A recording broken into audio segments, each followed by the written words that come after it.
What if the answers you're searching for are already within you? Here at Richer Within, we believe they are, and we're here to help you discover them. I'm Kathryn, joined by Dynamo Dr. Pat. Together, we blend science and spirituality to guide you in reconnecting with your inner wisdom and unique magnificence. Tune in for inspiring stories and practical strategies to boost clarity, embrace your worth, and spark meaningful change. Ready to unlock your inner wealth? Start your transformation now. Wow, what a great show we've got planned for all y'all today. Richer Within. I'm Dr. Pat, and I get to take this beautiful journey with the most incredible Kathryn Richer. But the bottom line to this is how we get to activate your inner wealth of wisdom. Beyond that, you ever wonder what dreams are all about? You know, many of us have some story about them, but this is Kathryn's story. So today, your wealth of wisdom and dreams, sleep as a spiritual practice. I love this. Great show today, Kathryn, right? It is a great show because there is so much wealth in dreams. And I'm definitely a lifetime dreamer. I have scads and scads of journals full mostly of dreams. Wow. And I have spent time reviewing them. I've spent time deciphering them and picking out what their symbolism is for me, like we have since humans began dreaming, across cultures, across time, across the world. We've questioned their origins and meanings, and they've been seen in a wider range of things like prophecies or insights to the inner self, healing, soul journeys. And I've personally experienced all of these. And recent scientific research is really exciting, and it points to two things I'd really like to highlight today. And those are dreams as attention grabbers and as creativity. Yeah. So I'd like to start with attention grabbers. You want a big attention grabber? Yeah, let's talk about that because obviously you have had some impactful dreams, right? I think many of us think about this. We don't think about, I want to put a caveat out there. Impactful to me may be different than impactful to Kathryn. So when I was homeless on the street, my impactful dream was having a sandwich. And that was a dream, so everything comes around full circle for where you are in your life. But impactful is key no matter where you are in life, right, Kathryn? Absolutely. So where I was in life for my most impactful dream was I was dating someone that I had had a lot of intuitional red flags about that I chose to ignore for various reasons. Again, this was quite a while ago. And about 2 months into the relationship, I had a dream that I was on the ground and I had been beat up. And he was looking down at me saying, "Look what you made me do." So some months later, it happened. He assaulted me. And in the course of that, said almost the exact words, "Wow, look at you." And so that was uh, that was quite a dream. And after that, I often had dreams about men that I was dating or was considering dated that like revealed their true situation or their character or provided direct advice. Like there was this guy I dated, he was a bass player, and he said that he was divorced. Well, I had a dream that he was introducing me to people at a party as his girlfriend, but this woman pops out behind a post and says, "I'm his wife." And of course, I asked him in real life, I said, "Gosh, I had this interesting dream and it said this." And he's like, "Wow, that's quite a dream." Well, it turned out not only was he not divorced, they were still sleeping in the same bed. Wow. Wow is right. Wow. Then there was a guy who was separated, living apart, and I was dating him, and I had a dream that I was considering buying a house that was being remodeled. But it turned out that the couple that lo and the house hadn't quite decided if they were really going to sell it. So I asked him, "Are you sure that you want to divorce?" And there was a long silence. Well, there's my answer. And then the last one I'll share with you is a person I had been dating and had reconnected with. And the first night that I was with him again, and in the middle of the night, there was there was what I would call a guardian angel. I don't know what else to call it. It was in white at the foot of the bed, and it was a female, and she said, "You don't belong here." So these were my my guardian dreams, my guardian angel dreams. And I've had other types of warning dreams, red flag alerts. Like years ago, I experienced eating disorder, and I would sometimes binge on sugar. Like this time of year, it does candy corns, and the pumpkins. And Oh no. I dreamed of diving into buffets of sweets and stuffing candy into my pockets, and I had dreams of the negative impacts of alcohol on my life, and particularly my spiritual development when I used to overindulge. And so these are examples of dreams that I have had that were real, real attention grabbers. But let's talk about that. I mean, so often we have been meant I don't know who's responsible for this. I don't want to talk about Hollywood, right? Because we always dump on Hollywood that Hollywood is responsible for us having fantasy dream things. But the mystics, what you talked about, going back in time, dreams were the stuff that you read about now. I don't know. Maybe there are some, but you have to help me out here. I don't know of anything I've studied or read, whether it be spiritual or human potential, where some aspect of dreams were part of a life cycle, cycle. Do you know what I mean? And yet, what am I concerned about? We're going to lose touch of our dreams, and they're so wonderful, aren't they? Mhm. They are so wonderful. And it's interesting you bring that up, Dr. Pat, because usually only about 2% of our dreams contain stuff about, daily stuff, and it's conglomerating stuff like it's bored and has nothing better to do. It's often much more than that. And that brings me to the creative aspect of it, which, if you think of mystics, a lot of creativity, and because they're in a different realm. And so, in terms of creative aspects of dreams, wow, how about musicians who have dream inspired songs like Paul McCartney's Yesterday and Let It Be, Taylor Swift, All You Have to Do Is Stay, Peter Gabriel, Rain, The Police, Every Breath You Take. Carl Perkins, who wrote Blue Suede Shoes, had a dream about a couple dancing and the guy saying, "Don't step on my blue suede shoes." That became Elvis Presley's one of his greatest hits. And then, really interesting, Terry Gross interviewed Keith Richards on National Public Radio, and he used to sleep with his guitar and a tape recorder by his bed. And one night he went to sleep and he woke up to see that the tape recorder had bounced all the way to the end. And when he replayed it, he heard the riff to what became Satisfaction. I can't get no satisfaction. And that's why he always kept a tape recorder by his Yeah. bed.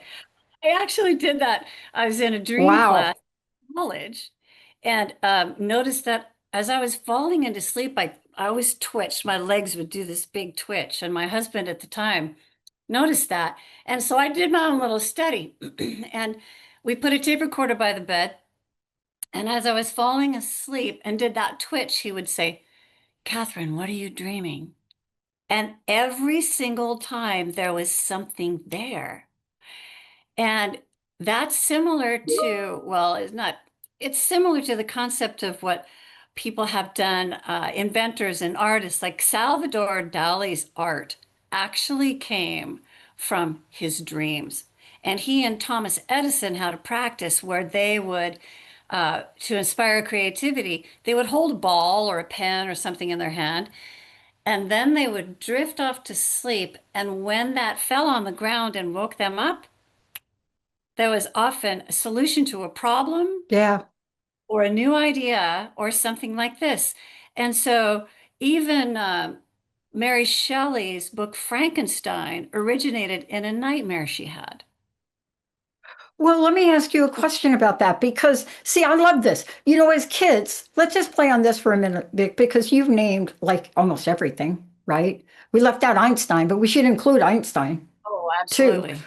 And this is really kind of interesting because there are some of us as kids, we used to plan our dreams before we went to bed, right? Now, we all have, this is not a psychology show, so we can talk about why we did that in a whole nother show. I know why I did it because I never felt protected. So I watched horror movie after horror movie. Thank you for bringing up Frankenstein. Hmm. That was one of the most impactful movies on me as a kid. But part of this shapes us for the future. Let's talk about that because let's talk about it as people that are in the field of helping other people like you are. Yes, absolutely, because dreams can be helpful in therapy. They can be brought to light in that context of trying to apply them to what is happening. What is this drawing my attention to in my own life? I recently heard a really interesting uh, brain surgeon who wrote a book about dreams, and he calls it that there's a nocturnal therapist, like a problem solver for dreams. Harriet Tubman dreamed of flying over familiar landscapes. And she recognized that terrain in waking life and was able to find her way to north when she escaped from slavery. I'll tell you about a problem solver and a nocturnal therapist. I've been on the fence for quite some time whether to leave my marriage or not. And I had a dream and I saw a chalkboard, and in white writing, it said, "Why don't you just leave and get it over with?" Well, Now, yeah, how that in the dream. Okay, so let's just be clear. That was like in the dream that you saw that was that. in You the didn't dream. like write. Okay, you didn't write it on the board. It was like That the was a dream. message in, I See? mean, what? That didn't cost me a dime. All I had to do was, Exactly. and wow, you can't get more direct than that. And also in terms of this capacity that it has, you can also think of it as emotional healing. I've had dreams of people that have transitioned, like my father came to me a number of times in dreams, and we were both Yeah. crazy about the cosmos. And he would come and silently we would walk out, and there would be this cosmic display. My cat Rumi came to me a few times and assured me that it was his time to go, which, I had really grieved about. A woman that I co-led retreats many, many years with comes to me in dreams, and she's like new and young and vibrant and just like, wow, she is great. And also lifetime friends that have passed on. So, and those have provided me a lot of comfort. And wow, how great to see you again, right? And we can also have a lot of dreams that just make absolutely no sense. Yeah, I love what Spielberg says. I've always been a fan of Spielberg, even before he was Spielberg. Is that rude for me to call him by his last name? Last name? Everybody calls me Basili or DIP. But what I love what he said early on about these because one of my friends is E.T.'s mom, Dee Wallace. And, I've always been fascinated with that movie, but Spielberg, and I would love for you to talk to this because the way you're describing it is the experience, I believe, that many of these creative people, such as yourself, he talks about it's intuition, it's not shouting. He Mhm. talks about this is they don't like overly appear like some kind of commercial on some car salesperson. My car sales friend is going to now email me on that comment, but they're quiet, they're instinctual voices, and if you're a visual, they show up in dreams. So, would you talk for a minute about this idea of them as a spiritual practice? Because sometimes you have to be at peace to get the message. Yes. And what better time than when the executive function of your brain is completely switched off? Because that's what happens when you enter deep sleep. and particularly REM sleep. And so to me, it is a spiritual practice, and I protect my sleep because it's that, to me, spiritual practice is that which draws me into a more intimate connection with my higher self, with my inner wealth of wisdom, as I like to say. And so, good sleep, and especially the REM sleep, the rapid eye movement sleep, paves the way to dreams. And so, for this reason, I do consider it a spiritual practice for me because it serves as a portal to connect with that wise, intuitive aspect of who I am beyond everyday consciousness. Yeah. Well, I want to talk about this because a lot of my life I didn't understand these things. And then as my spiritual practice became more activated, I understood the power of these. And today, during the show, at the end of the show, you're going to really show us how to call that in. But there's this thing I know you're going to talk about mining dreams, Mhm. symbols. I see symbols a lot of times. I see things that don't make sense to other people. What do you want to say to people as we look at these symbols that show up in our lives to just make them aware that there may be something message trying to get to you? The first thing that I would like to say is that you are your best dream interpreter because everything that is happening within you and is about you and your life and the conglomeration of your life, and most likely a lot more. However, it is unique to you, just like intuition, the other forms that we've talked about throughout this podcast in terms of body wisdom and other types of intuition. And so it's really critical first. It's okay to, say to somebody, gosh, what do you think about this? Or I had a dream book for a long time, dream interpretations, and it just never resonated with me.